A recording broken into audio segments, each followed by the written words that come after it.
I'm the Chief Executive Officer of Financial Sector Deepening Zambia. This is my third time living in Zambia.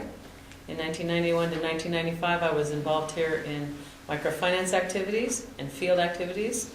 In 2001 to 2003, I worked as an advisor to the central bank on microfinance issues and on financial inclusion. I'm very happy to be back in Zambia working on financial sector deepening.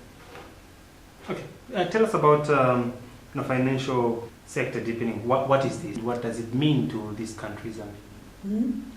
Financial sector deepening Zambia was originally started in 2013. It is currently fully financed by the Department for International Development of the UK government. Our job as a think tank is to expand financial inclusion in Zambia. When we started working here, the 2009 surveys showed us that only about 38, 39% of Zambians had access to any form of financial services, formal or informal. The good news is that's changing, and we're a part of that. I would like to know what is changing, but what is financial inclusion? Financial inclusion is the percentage of adult population in a country that has access to any form of financial services. Okay. And why is financial inclusion important? Because what we're finding around the world is that the use of money, access to money, the way that we send money between households and the way we manage risk by using money is really important to families' futures. Okay. Now, what are some of the modes in which are quite used in terms of sending money in our countries, according to your research? So there are 4 different things that we look at. We look at how people save. We look at how people borrow. We look at how people manage their risk, which means insurance, formal or informal. And then we also look at how people send money to each other, money transfers, even international transfers of those natures. And pretty much everyone does 1, 2, 3, 4, pretty much all of them. And so we look at how do they use them, what products are available, how much they understand about products that are available, how they use them or don't use them, and why.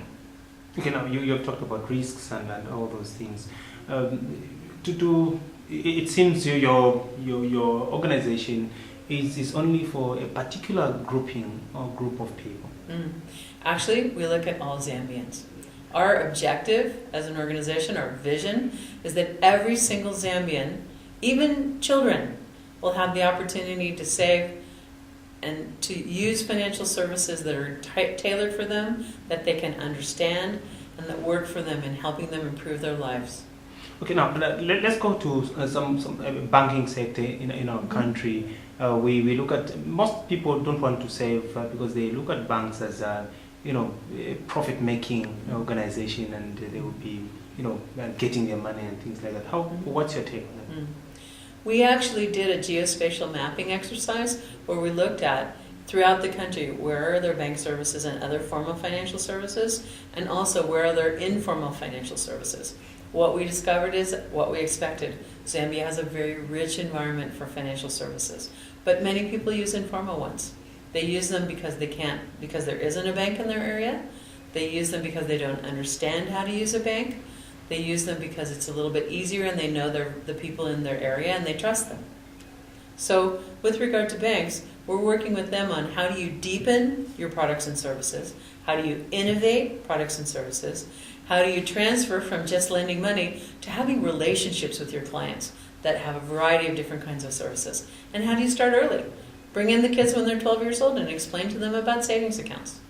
Okay. Now, do banks care about people, or maybe all they want is money? We're really surprised how many banks care about people and how much they feel that this is an important area for them. So one of the things that we've been working on with the Bankers Association and the Bankers Institute is working on training programs that actually help bankers understand how to reach down market, how to reach microenterprises, how to reach small businesses, how to reach individuals, how to provide them with services that still make money for the bank, but they can also use. And we have to be a little careful about this business of banks making money, because when they make money, they also pay higher interest rates to savers. Now let's go back to the issue of bankers' care. and how they're reaching to people. It seems banking sector or bankers are mainly in urban areas. That's true. As you saw from our geospatial mapping activities, what we're finding is most banks and bank services are along the line of rail and in high-density population areas. So how do we serve the rest? And one of the innovations that we're seeing that's very important in Zambia is the growth of digital financial services. Companies like Zona, which was founded by 2 Zambians and started with one teeny tiny office in Cairo Road, now have 1,400 outlets all across the country. And in our mapping process, we mapped them and saw that in areas where we don't have banks, we're starting to see agents of mobile financial services and agents of banks providing these services in even very, very isolated rural areas. It's exciting for us. We're also seeing that these organizations are saying, we don't have to just stop with one of our agents. We can also extend to health services, to educational services, and see if we can even put our offices inside them. For example, in Zona, they have an office inside Choma Hospital. And that helps people to pay their bills. They can call someone and say, can you send some money to the hospital so that we can pay for our child's care? It's really important. Now, and when we see that, rural areas are quite, populated, in as much as there's this urban drift and urbanization. So, what's your projection in terms of, outreach to these rural areas? What's the time frame in which you are projected to reach, your target, or in terms of the rural areas? The nice thing about Zambia is that it's already reached the overall target of more than 50% of the population has access to financial services. So our next target is, how do we reach rural areas? How do we reach farmers? How do we reach fisher persons? How do we reach piecework workers who are living in rural areas? We think that digital financial services, using a simple cell phone, is one of the ways to do it. Another of the ways to do it is to understand better when these people need money, how they need money and services, and how they'd like to receive it or how they'd like to ask for it. We also need to do some work on financial education. We'll be spending a lot of time on that in the next couple of years, particularly targeting women and youth, because it's really important they understand when they have money, how to use it, when they need money, how to get it. Okay, now that you've talked about youths and women, most Zambians like loans, grants, and things like that. Are you going to be giving grants to these women and youths? So, Financial Sector Deepening Zambia is not your usual project. We're a think tank. So our focus is finding and providing the right amounts and forms of information, like the geospatial mapping we released yesterday, which is in the public domain. People can use it. The second thing is that once we have information out there, we encourage innovation by the private sector and by non-profit organizations that provide services to the public. And we look at sustainability. We say, how are you going to provide this service forever to the population of the country? Then the third is, we look at how are we having impact, how are we having influence. And that's a dialogue that takes place very much with the private sector. We have, for example, activities where the insurance companies are saying, we want to reach down market, we want to provide small life insurance policies, or we want to provide weather-based crop insurance, which has gone very, very well. And these are very small amounts, 2 small farmers, and it's really making a difference for them during the drought. Okay. Now going back to information dissemination, what type of mode are you using to disseminate this information to the intended clients?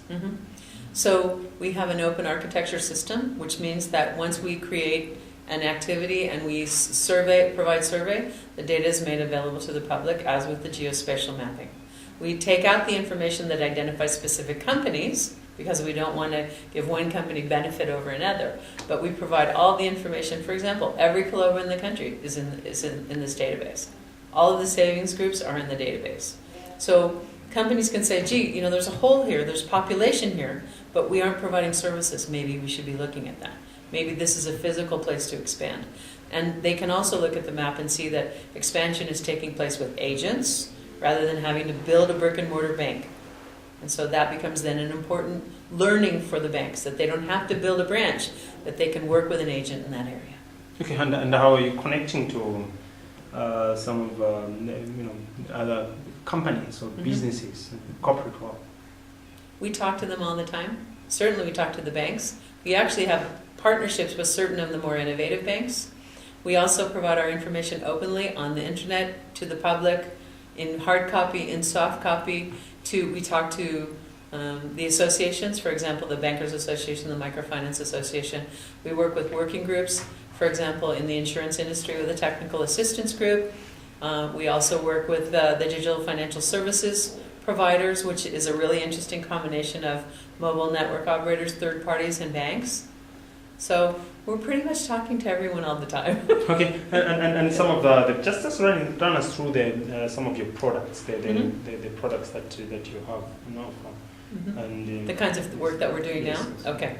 So we're doing research, and we're a very, very happy partner with the Bank of Zambia on the FinScope survey, which is a very detailed representative survey of all financial services and how people use them in the country. That report is actually going to be released next week. And we're pleased that there's so much rich information that will be available to the public. The Bank of Zambia actually puts this report on their website, so the world gets a chance to see it. Okay. A little bit of what was happening at Intercontinental? Okay. We released the geospatial mapping of the country. Now, there were a number of worldwide firsts for this, which is very exciting for us. The first is, this is the first geospatial mapping exercise for our country that actually looked at education sites, health sites, agricultural sites, and financial services sites throughout the country. 28,000 locations. The second thing that was a worldwide first was that the program looked at both informal and formal financial services. So not only where the banks are, but also where the Colobas are. Okay. And this data is available even down to the ward level. We actually know this information. And so we can overlay this information and say, okay, well, there's how many financial services are there in this area? Okay, how many people live in that area? And what's the density of those people? And where are they clustered? And which areas have no financial services at all? Well, what can we do to change that? So very excited about this, and companies are also excited because they can see how they can use it for their own expansion plans and their own innovation plans. And how is this helping, in terms of, or how does it trickle even to an ordinary Zambian out there? Mm-hmm. Okay, so let's take an ordinary Zambian who doesn't have financial services in his area, and Airtel might decide, let's set up an arrangement with the schools in this area. So that if people need money to pay their school fees, or they need help with their kids so they can get uniforms, then relatives can send them money, people can help them, they in turn can send money out to another area if they need to, or they can receive insurance, they can make insurance arrangements by mobile transfer. So all of a sudden they have a mini bank in their school. Okay, what's the role of government in expanding financial inclusion? It's really important. What the government does is creates what we call an enabling environment for financial inclusion. That means they help to ensure that people can learn about finance and about financial products all the way from the time they start school until they're even beyond their adulthood. So what is this product? How does it work? What's my risk? They need to be able to understand these things. Government can really help. In the education system, we're already talking to the Ministry of Education on these matters and saying, how do we incorporate this into the schools? What about a field trip? When I was 12 years old, I went on a field trip to a bank. Wouldn't it be nice if we could do that for Zambian kids too? Why not? It would be great for them. The second thing that governments can do, and this government is doing a very good job of it as we go on, is looking at the rules it has about how financial services are given and saying, how can we adjust these rules to expand the services that are available to ordinary Zambians? So, for example, they're looking at changing legislations to allow for microinsurance, which is very small insurance that's available to help the risk of small families who might lose their father to an accident. And it's this really serious problem.